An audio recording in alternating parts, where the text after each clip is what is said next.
Awakening is not the danger.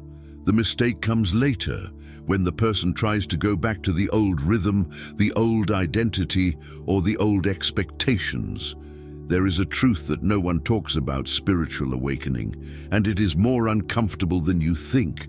Awakening is not the end of the journey, it is just the beginning of an even more challenging phase.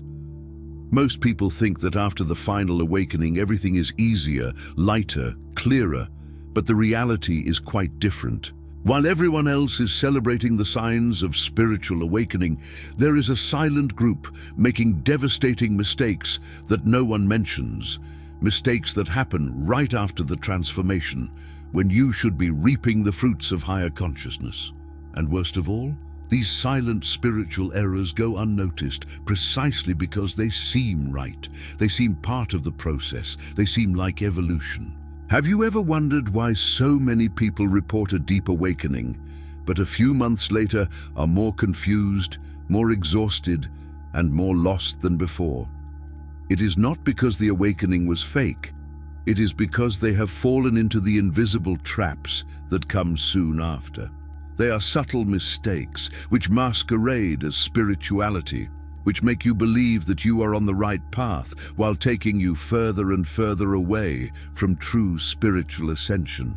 And today, you will find out exactly what these 7 silent mistakes are that sabotage your evolution after the final awakening, so that you do not have to learn this in the painful way that so many have.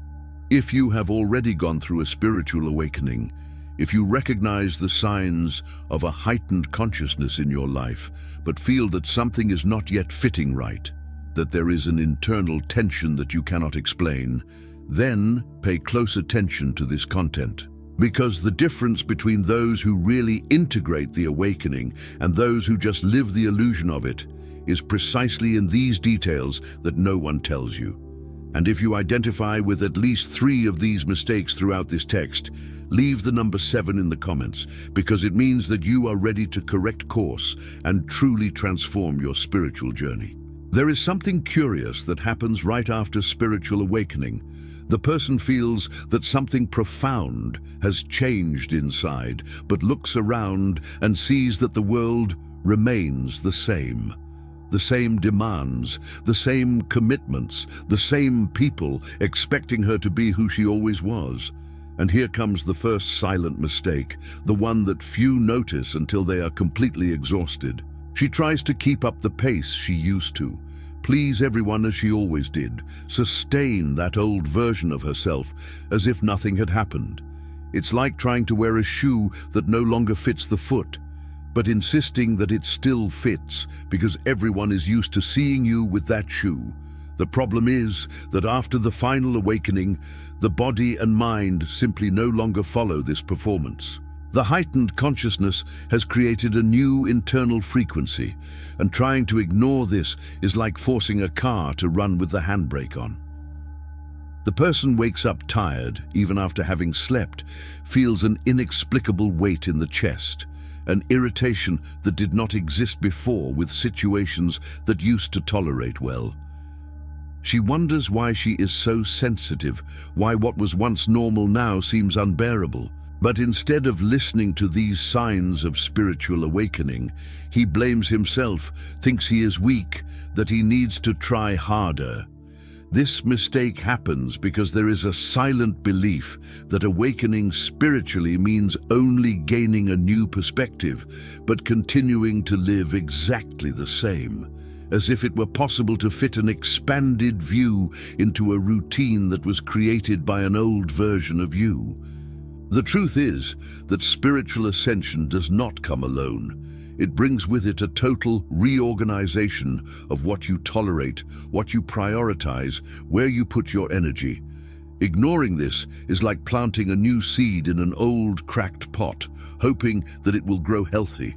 The consequence of this mistake is a silent exhaustion that no one sees, but that consumes inside. The person becomes more and more disconnected from himself, more irritable, more empty, without understanding why. And the more she tries to be who she was, the more distant she becomes from who she is really becoming. But something interesting starts to happen when the body can't take it anymore. When the body begins to give different signals after spiritual awakening, many people do not know how to interpret what is happening. A tiredness appears that is not physical. It is as if the soul is asking for a break that the mind has not yet approved. Sensitivity increases, noises bother more, heavy environments are felt on the skin, empty conversations drain energy like never before. These are clear signs of spiritual awakening, but most people interpret them as weakness. And then comes the second silent mistake, betraying your own body because everyone around you seems to be putting up with things you can't take anymore. The comparison becomes a subtle poison. The person looks at co-workers dealing well with the same pressure, sees friends enduring the same superficial conversations, observes the family participating in events that now leave them completely exhausted. And that cruel internal discourse begins. This is freshness. Everyone can handle it. I have to put up with it too. I can't be that sensitive. It is as if she is in a process of spiritual ascension, but still using the instruction manual of the old version. The body is asking for silence, but the mind is demanding productivity. The body is asking for recollection, but the guilt is pushing for more commitments. This silent spiritual error happens because society does not teach that after the final awakening, needs change completely. No one says that you will need more alone time, more silence, more contact with nature, less stimuli. On the contrary, the prevailing message is, be strong, hold on, don't be weak. So the person ignores the need for a walk outdoors and accepts yet another unnecessary meeting. He ignores the impulse to stay at home and goes to the party because he can't disappoint anyone. And each time she betrays her own body, the internal tension increases a little more. The consequence of this is an energetic illness that does not appear in medical exams but corrodes inside. Unexplained headaches, insomnia even though you're tired, anxiety that comes out of nowhere, constant irritability. The body is screaming, but the person continues to think that it is just a phase, that it will pass, that it needs to be stronger. But there is another mistake that complicates this situation even more, one that has to do with the way the person relates to the world after the change. When the elevated consciousness begins to really take hold, something natural happens. The person realizes that they no longer fit into certain environments, conversations, or relationships. And this can generate a strong impulse to move away from everything and everyone, as if spiritual awakening came with a secret manual that says, cut everyone out of your life and live in a spiritual bubble. This is the third silent mistake, and it's dangerous precisely because it feels right at first. The person thinks, now that I've woken up, I need to get away from those who don't vibrate at my frequency, and starts to cut ties, cancel dates, isolate themselves more and more. It sounds like spirituality, but deep down, it may just be fear disguised as evolution. Total isolation is not a sign of spiritual ascension, it is a sign of escape.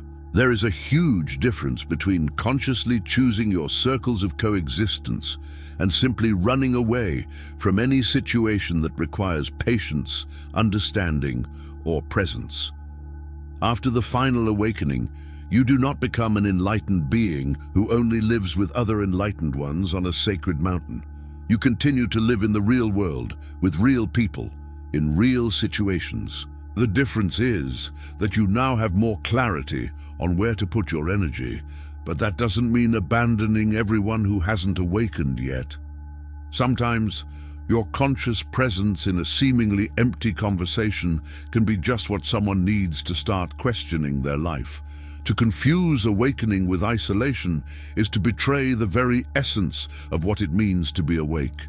True high consciousness does not run away from the world, it learns to navigate it more wisely. It's like learning to swim. You don't avoid water forever, you develop the ability to move in it without drowning. Of course, there are toxic relationships that need to be cut, environments that really drain your energy and that should be avoided. But there's a huge difference between setting healthy boundaries and locking yourself in a bubble, because living with different people has become uncomfortable. Discomfort is often precisely the invitation for you to exercise your new awareness in the real world. The consequence of this mistake is a loneliness that does not nourish, that does not bring peace, that only generates more disconnection. The person becomes more and more isolated, creating such a restricted life that any interaction becomes a sacrifice. And ironically, the more she isolates herself in the name of spirituality, the more disconnected she becomes. Because deep down, she knows that she's running away, not evolving. But there is another mistake that happens in parallel with this one, and that has to do with the constant search for external validation. Here lies a very subtle trap that takes many people by surprise. The person goes through a deep spiritual awakening, feels that real inner change, recognizes the signs of spiritual awakening in his own life, but even so, he cannot fully trust what he has experienced. And then she begins to consume video after video, read texts about spiritual ascension non-stop, look for new signs that confirm that she has really awakened. It's as if that intense experience wasn't enough, as if she needed constant reassurance that she's on the right track. This is the fourth silent error, and it happens because the mind has not yet fully processed that the final awakening does not need external approval. This behavior creates a strange dependency. The person wakes up and runs to see if there is any new content about waking up, spends hours consuming information about errors after waking up, wants to know if they are doing everything right, if they are evolving at the right speed, if the symptoms they feel are normal. It seems like a thirst for knowledge, but deep down, it is just spiritual insecurity. It is the same person who before awakening sought validation in likes, comments, and opinions of others. Only now he seeks validation in spiritual signs, messages from the universe, and external confirmations. The address of the dependency has changed, but the dependency is still there, firm and strong. True awakening brings with it an inner certainty that needs no proof. It's not arrogance, it's simply knowing. It's like when you learn to ride a bike. Once you get your balance, you don't have to keep asking everyone if you're riding right, you just know you are. Of course, it is natural to seek knowledge, read about the subject, learn from those who have already gone through the process. But there is a huge difference between studying to expand understanding and studying to calm anxiety. When the search becomes an obsession, when you can't go a day without consuming spiritual content, when every little doubt leads you running back to the videos, that's not evolution, it's addiction. The consequence of this error is a spiritual anxiety that is never resolved. The more a person seeks confirmation, the more insecure he becomes, because the answer he seeks out there can only be found within himself. She jumps from content to content, from guru to guru, from technique to technique, always thinking that some piece of the puzzle is missing. And in the meantime, he misses the most important thing, living his own awakening instead of just studying about it. But there is another mistake that connects directly with this incessant search and has to do with what the person does with the energy they should be using to integrate. After the final awakening, the body goes through phases that the mind is not yet used to respecting. There are moments of deep recollection where the only thing that makes sense is to be silent, observing, feeling, processing everything that is happening internally. It is the phase of integration, that sacred period where the higher consciousness is adjusting to the new reality, reorganizing memories, letting go of old patterns, building a new internal structure. But then comes the fifth silent mistake. Instead of respecting this process, the person tries to produce more, prove their worth, take advantage of spiritual energy as if it were fuel to do more things. It's like planting a seed and poking the earth every day to see if it has sprouted. This mistake happens because we live in a productivity-obsessed society, and this belief doesn't magically disappear just because you wake up. The person feels that different energy circulating, that mental clarity that comes after spiritual awakening, and immediately thinks, now I'm going to create that project. Now I'm going to change everything. Now I'm going to show the world what I'm capable of. She mistakes waking up for a productivity boost when in fact it's just the opposite. Spiritual ascension asks for slowness. It asks for presence. It asks you to stop doing and start being. But the conditioned mind does not accept this easily. It interprets silence as laziness and withdrawal as a waste of time. Forcing productivity at this stage is accelerating something that needs to mature at its own pace. It's like wanting a fruit to ripen faster by putting it on the fire. You can even soften it on the outside, but inside it remains green. Silent spiritual mistakes usually happen when a person ignores the natural cycles of transformation. There is time for expansion, and there is time for recollection. There is time to act, and there is time to simply be. After the final awakening, the body knows exactly what it needs, but the mind still wants to control, plan, execute. And the more you push, the further you move away from the natural flow of your own evolution. The consequence of this mistake is an internal collapse that arrives without warning. The person piles up projects, commitments, spiritual goals, trying to prove that he is evolving through external actions, until one day the body just freezes, the mind no longer works properly, the energy disappears completely. And then she asks herself, but I was doing everything right, why did this happen to me? Because you can't cheat the process, you can't skip steps, you can't turn spirituality into a to-do list. But perhaps the most dangerous mistake is not this, but the unrealistic expectation that many people create about what the awakening should solve. This mistake is especially cruel because it comes wrapped up in a beautiful, almost magical expectation. One goes through spiritual awakening, and in that moment of profound clarity, one feels as if all one's problems have been dissolved by the higher consciousness.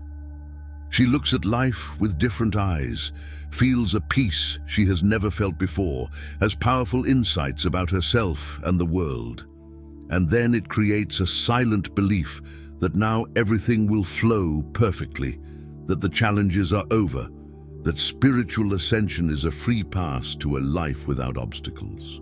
But then real life knocks on the door. Bills keep coming, relationships still require effort, difficult decisions still need to be made, and she finds herself confused, thinking that maybe she hasn't really woken up. The uncomfortable truth is that the final awakening does not solve external problems. It changes the way you relate to them.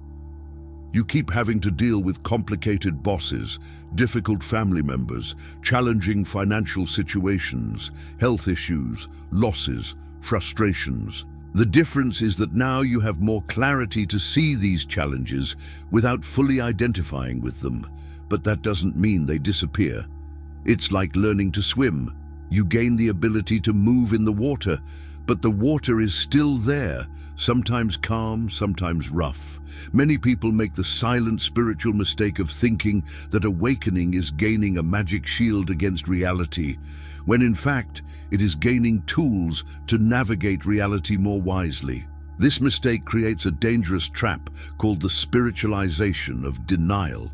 The person uses awakening as an excuse not to deal with concrete situations that need practical action.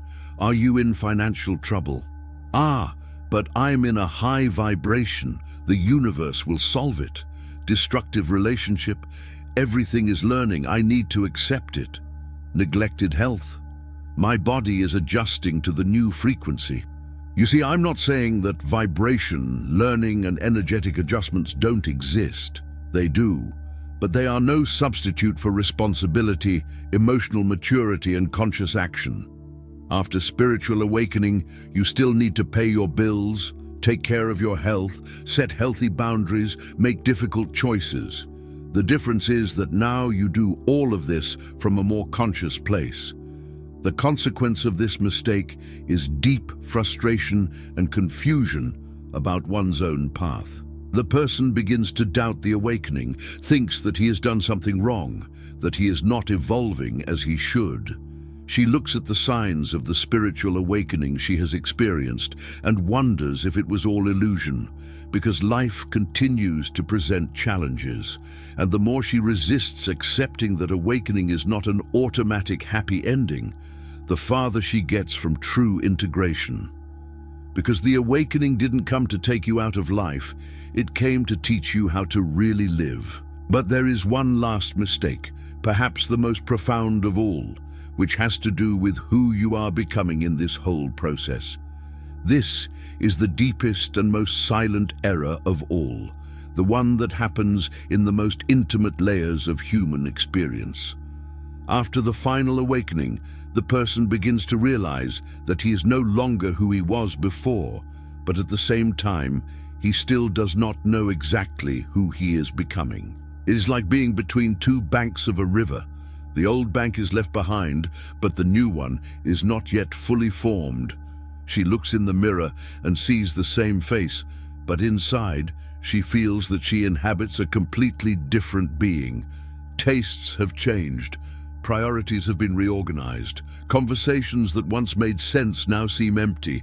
Environments that once brought joy now bring discomfort. And in this uncomfortable space between the old and the new, the impulse arises to try to fit into the old label, because at least there was familiarity. To resist the new identity is to try to force a garment that no longer fits. The person feels that they should like the same things, behave the same, maintain the same interests, because that's how everyone knows them. When someone asks, "Are you okay? You're different," she quickly tries to return to the old character, feigns enthusiasm for subjects that no longer arouse anything in her, laughs at jokes that she no longer finds funny, participates in situations just so as not to disappoint the expectations of others. It is one of the most painful mistakes after awakening, because you are literally betraying yourself in the name of a version of yourself that no longer exists. The heightened consciousness no longer fits into the old box, but the person insists on trying to squeeze inside. This mistake happens because identity is one of the scariest things to let go. We spend our whole lives building an image of who we are. I'm that fun person. I'm the one who solves everyone's problems. I'm the strong point of the family. I'm the successful one of the group. These labels give us a place in the world, a function, a sense of belonging. But spiritual ascension does not respect labels. It simply dissolves everything that is not authentic. And when these labels start to fall, the person panics. She tries to rebuild the old version even more strongly, proving to herself and others that she is still who she always was. But it's impossible. It's like trying to hold water between your fingers. The more you squeeze, the more it escapes. The consequence of this mistake is a constant internal conflict that erodes the peace gained in spiritual awakening. The person lives torn between two realities, what he really feels and what he thinks he should be. She wakes up every day having to choose between honoring the new identity that is being born or pretending that she is still the old version. And each time she chooses to pretend, the internal tension increases, the disconnection deepens, the feeling of living a lie becomes stronger. But here's the crux that ties all 7 of these silent errors together. The final awakening doesn't ask you to know everything. It doesn't ask you to have all the answers. It doesn't ask you to be perfect. He asks only that you not pretend again. The final awakening does not ask you to know everything. He asks only that you not pretend again. Now you know the 7 silent mistakes that most make after the final awakening, the ones that no one mentions, but that sabotage the true spiritual ascension of thousands of people every day. The question that remains is, what are you going to do with this knowledge? Will you just keep it as another interesting piece of information, or will you really apply it to your life? Because understanding these silent spiritual mistakes is one thing, but having the courage to look within and recognize which ones you're making right now is quite another. Be honest with yourself. How many of these mistakes have you identified on your own journey? Think with me. Are you still trying to live as before, pretending that nothing has changed? Do you still ignore your body's signals out of guilt or comparison? Confused high consciousness with total isolation? Do you continue to seek external confirmation even after awakening? Are you forcing productivity when your body asks for integration? Did it create the expectation that awakening would solve all problems? Or are you resisting the new identity that is being born within you? These are not questions to judge you. They are questions to set you free, because from the moment you recognize the mistake, you gain the power to correct it. True spiritual awakening does not ask you for perfection. It does not ask you to know all the answers. It does not ask you to never make mistakes. He asks only one thing: that you don't pretend again, that you do not try to fit your new consciousness into the old life. May you not ignore your own soul's call just because it is uncomfortable, just because others do not understand, just because the path is not clear yet. You are on a journey of real transformation, and real transformation hurts, bothers you, destabilizes you. But it is exactly this discomfort that shows you that you are alive, that you are evolving, that you are honoring the signs of spiritual awakening that you have received. If this content touched something deep inside you, if you felt that tightness in your chest, acknowledging your own mistakes, if you realize that you need to make urgent adjustments to your journey, then subscribe to this channel and turn on notifications. Because here we don't bring superficial content, we don't bring magic formulas, we don't bring spiritual illusions. We bring you the raw truth about awakening, about heightened consciousness, about the real challenges you will face after the final awakening. And if you want to continue truly evolving, you need to be surrounded by knowledge that challenges you, that confronts you, that makes you grow.